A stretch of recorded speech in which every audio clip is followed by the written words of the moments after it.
বিধ্বংসী কৰোণা। কথা জিন্তুমণি বৰা, পাঠ কৰোঁতা পূৰবী দত্ত।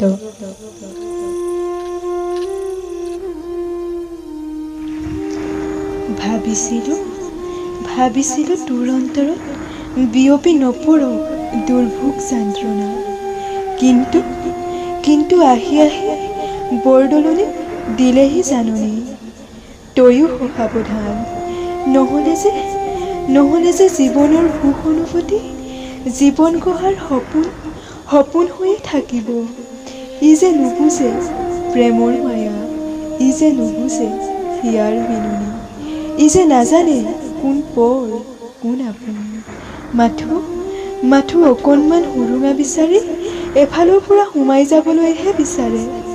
সেইবাবেই কৈছোঁ, নাহে বুলি ফুটনি নামাৰিবি। খুব সোনকালে শুনি পাই ই হাঁহিৰ খিলখিলনি।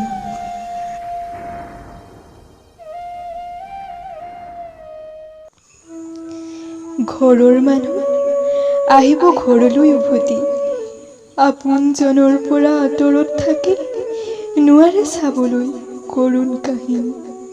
সেইবুলি কৰোণাক নকৰিবি ইতিকিং। ই যে নুবুজে মমতাৰ আকুলক। নিজৰ জীৱনৰ বাবে নিজকে ৰাখিবি বান্ধি, নহ'লে যে নাথাকে জীৱনৰ অস্তিত্ব।